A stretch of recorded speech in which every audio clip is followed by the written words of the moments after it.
Welcome everyone to our Packers News pregame live chat alongside Pete Dougherty. I am Olivia Reiner. We are just 90 minutes away from Packers-Titans Sunday Night Football. We'll take a look at everything that you should be keeping an eye on in today's game in just a moment. However, before we begin, as always, you know the drill. We want to hear from you. If you're over on Facebook, Periscope, or YouTube, leave us a question down in the chat. Pete and I, as always, we want to hear from you. We'll get to some of your thoughts toward the end of our conversation today. Packers center Corey Linsley is active and eligible to play in tonight's game against the Titans after he spent the last 3 weeks on injured reserve with a knee injury.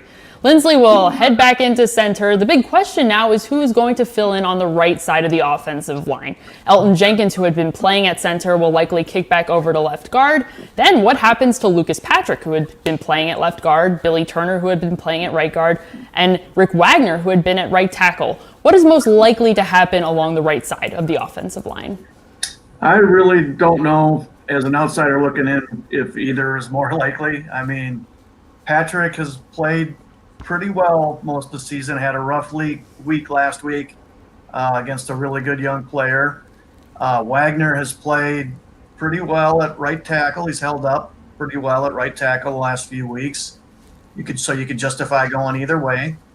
They haven't been playing as good a defenses lately as they were earlier in the season. So, maybe that's why Wagner's better, but he's also a veteran guy. I could see him doing either, and I wouldn't bet a nickel either way. Let's take a look at this matchup between the Packers and the Titans. The Titans boast one of the best running backs in the league in running back Derrick Henry, who honestly is like a tight end sized running back. He is 6'3", 247 pounds, a bit undersized for a tight end. However, he packs a very mean stiff arm. He's rushed for over 1,700 yards this season, and he is on pace to hit 2,000. How did the Packers avoid getting embarrassed by Derrick Henry on the ground tonight? Yeah, that's their challenge. I think it'll be playing a lot of base defense, and if not that, a lot of true nickel with two inside linebackers. I personally would have Kamal Martin out there instead of Christian Kirksey as the second inside linebacker, assuming Barnes would be the first, which I think that's a pretty safe assumption. And then those guys on the edges, the Smiths and Rashawn Gary, when he's in there, they've got to hold that edge tough. I mean, it really is it's a full defensive job handling this guy. I'm curious to see if Anthony Rush plays at all tonight. Has one snap in a couple of games. Curious to see if they also try to get him out there just to plug up the middle a little bit. This would be the game. You would think if they're ever going to use him, this would be the game. But it's a huge challenge. They're going to have to be really conscious of their gaps. I thought it was interesting that Pettin said he thinks the biggest problem one of the big problems defenses have with this guy is they underestimate his speed. And so they come in taking angles thinking he's a 247-pounder. He can't be that fast. And they won't take quite the right angle coming straight at him. And they'll come in from the side a little bit and he'll just sidestep him and blow him away with his speed. So this is a really big challenge. The wet turf, I don't know you would think that would help the run game a little bit. Because it's snowing. It snowed a couple inches already, and it's supposed to keep snowing until about 9 o'clock tonight. Just a really interesting matchup to see if the Packers' defense and their run defense in particular really has improved in the last month or so. Defensive lineman Anthony Rush is inactive in tonight's game against the Titans. Unfortunately for him, the Packers won't get to see exactly what he would look like against Derrick Henry, so we'll see exactly how they decide to defend him when we get to tonight's game. This offense isn't just about the run game. They also have a really strong passer in quarterback Ryan Tannehill. His 110.4 passer rating is 4th in the league, and he boasts a really impressive touchdown to interception ratio. He has thrown 31 touchdowns to just 5 interceptions this season. It's pretty Aaron Rodgers-esque. How do the Packers try to defend the run game, but also be careful and wary in the passing game because they could get burned in both places? Yeah, and Tannehill's definitely played good football for Tennessee since getting there. He's definitely been an upgrade at quarterback over Mariota going back to last season. But he still is the biggest beneficiary of Henry. And so part of it is getting down in distances where he's got to throw it, 3rd and 8, things like that. 2nd and 9, they don't have to throw it, but they could still run it, but just get them into longer down and distances, and that takes a little bit of the edge that Tannehill has on the play action stuff. And he is an accurate deep thrower. And AJ Brown's a big receiver, so you got to cover him down there. I don't know if they'll put King or Alexander or just whoever's on his side. King has the size, Alexander has the fight and the speed. But that's the challenge with this team, is because you have to do so much to stop the run, or Henry will just bludgeon you.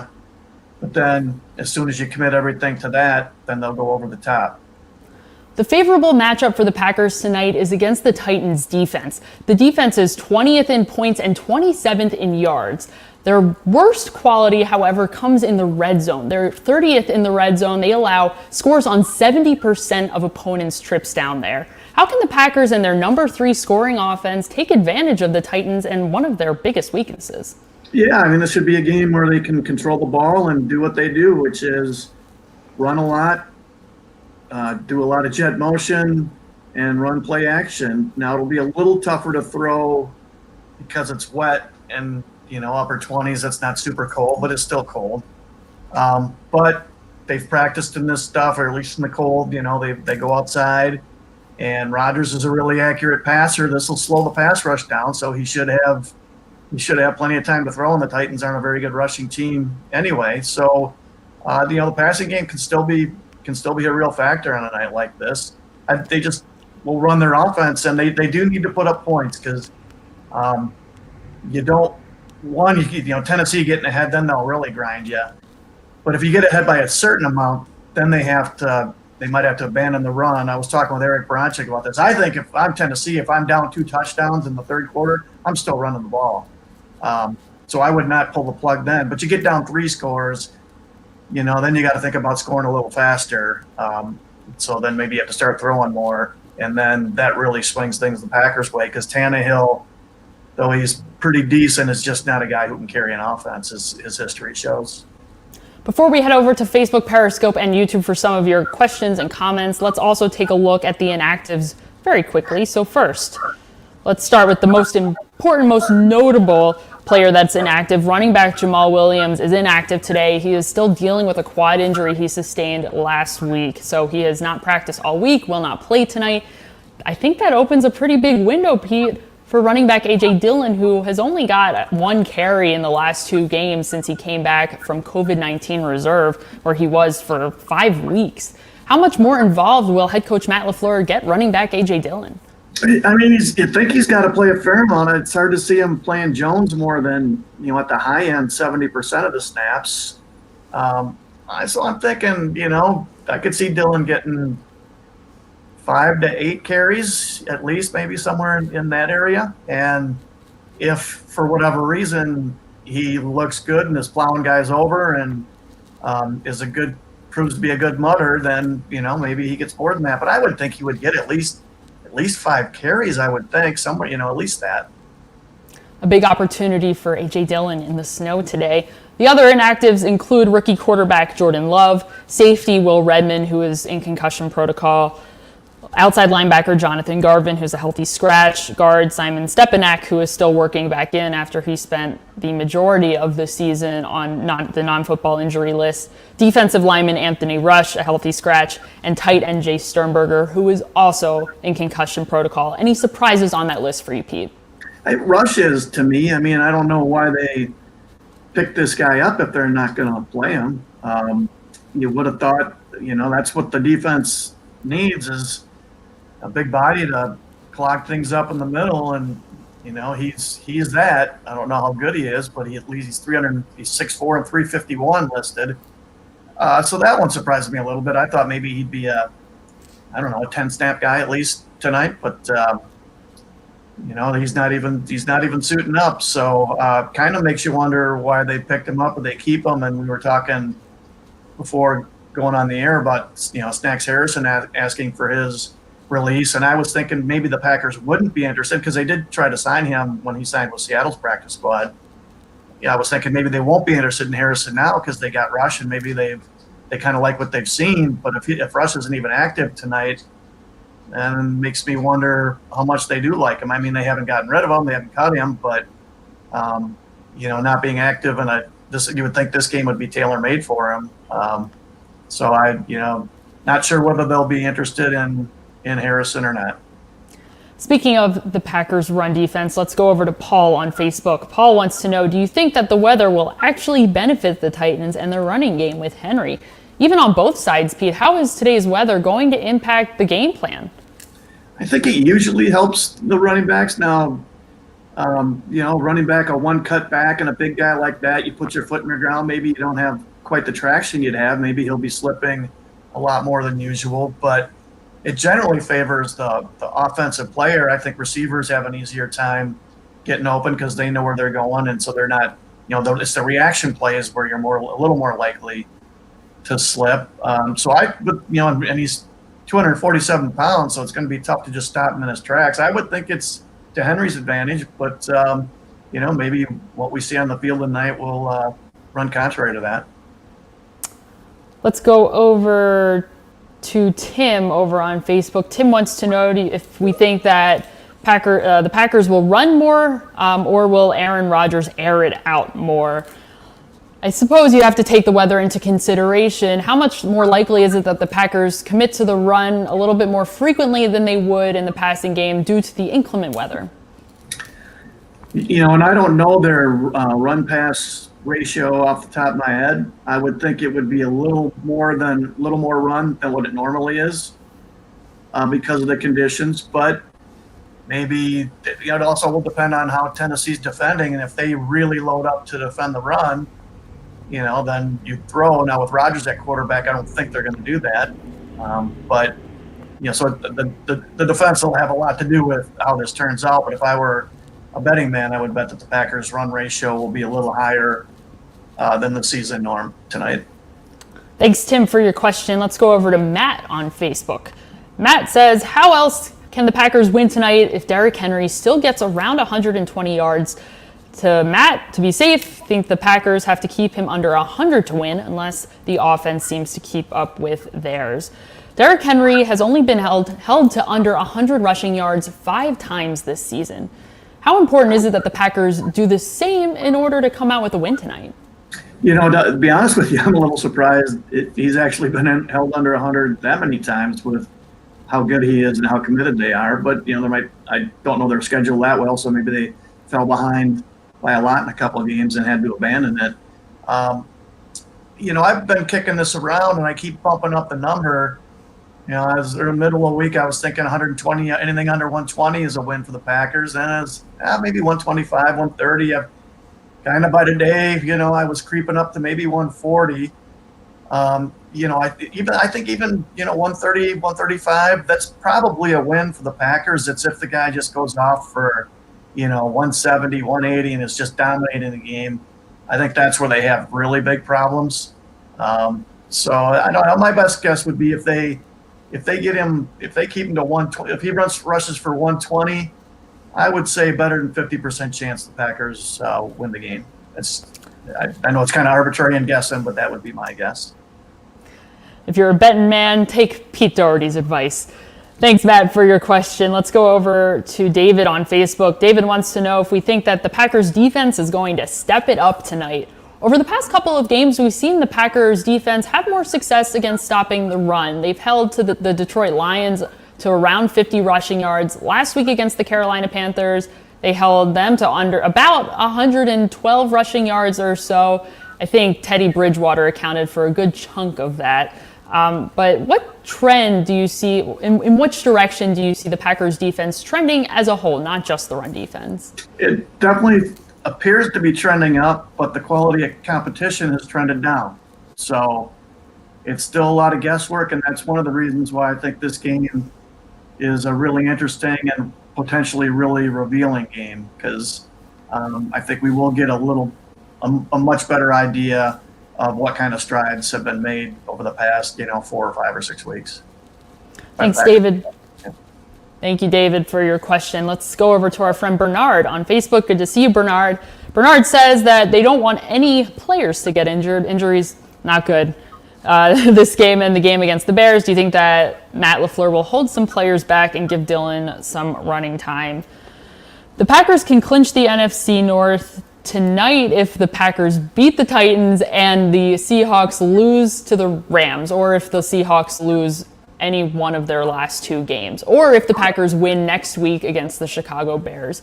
With all of these seeding scenarios in mind, how likely is it that Matt LaFleur plays it a little bit more conservatively, especially with injuries and resting some of their top players? Yeah, good question, because I'm glancing up. I've got the Seattle-LA game on, and Seattle's up 4 with about halfway through the fourth quarter, so it still could go either way. Packers are going to know the outcome by the end. I mean, I think they're playing this game to win, but maybe they'll rest some guys. The only thing is, I just think of that game. Who was that against, where they had Aaron Jones in there in the fourth quarter, and they were up by 3 scores, I think, and they had him on the field carrying the ball, and he was taking some wicked shots, and the game was basically in the bag. So I don't know if LaFleur would do it or not. Because if Seattle wins, then the outcome of this game means nothing, and it's only next week that matters with the Bears game. So I don't know what he'll do. My guess is he's just going to play everybody and go for it, but I don't know that for a fact. Thanks, Bernard. Certainly something to keep an eye on going forward. Let's go over to our friend Jerron on Facebook. Jerron says, will this be a higher scoring game or a lower scoring game with the snow? On paper, you look at these 2 offenses, the number 1 scoring offense in the Tennessee Titans, the number 3 scoring offense in the Green Bay Packers. However, you look outside, it's snowing. It is ugly out there. It's supposed to snow for about half of the game tonight. Which factor is most likely to play into how high of a score the final box score looks on both sides? Yeah, I think it might keep the score down some, but I still think it's going to be a high-scoring game. So maybe instead of 40-34, maybe it's more like 34-31, something like that. I still think there'll be a decent amount of points, but you never know. Maybe it'll be so slippery out there, neither team will be able to do much anything. It'll be a bunch of punts.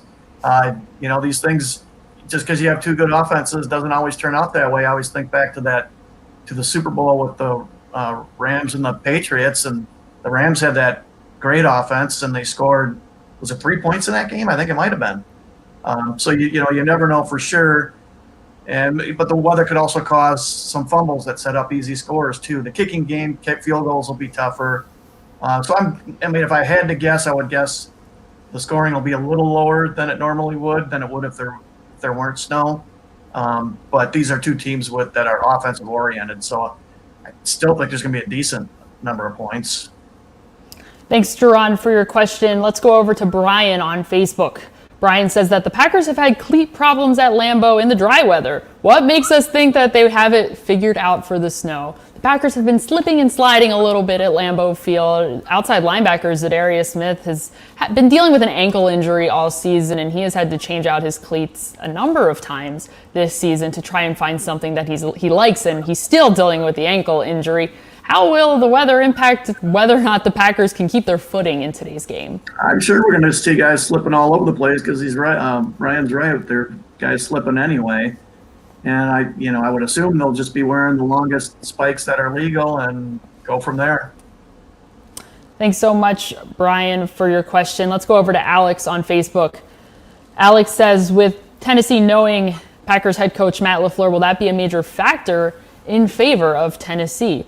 LaFleur spent 1 season with the Titans as their offensive coordinator in 2018 before coming over to the Packers and accepting the head coaching job. How will his knowledge of the Titans and the offense that they run impact the game today? I'm thinking not a lot, because the personnel he has is so different than what he had in Tennessee. I mean, Tennessee runs the same offense, so they know how that scheme generally works anyway, and they're still running it. But LaFleur's players are so different. If there's any advantage, I would think it would swing more towards LaFleur. Now, I'm sure Tennessee's personnel has turned over a decent amount in 2 years. That's a lot in the NFL. 2 seasons, you change over a fair amount of players. But he's still going to know some of those guys really well. So he could sit down with his defensive coordinator, Mike Pettin, and give an individual scouting report on some of whoever is left over from when he was coaching at Tennessee. And it will probably be a pretty good detailed scouting report. Now, it's only going to be half the roster or less, but it's still better than you would get in normal weeks, I think. Thanks, Alex, for your question, and thank all of you so much for joining us tonight. I will be live tomorrow morning with Ryan Wood to recap the game, so make sure you come back over to the Packers News on every social platform to join us. Bring your questions, bring your thoughts, bring your coffee tomorrow morning. I'll make sure to share more over on social media exactly what time we will be going live. For Pete Dougherty, I'm Olivia Reiner. Enjoy the game. We will see you next time.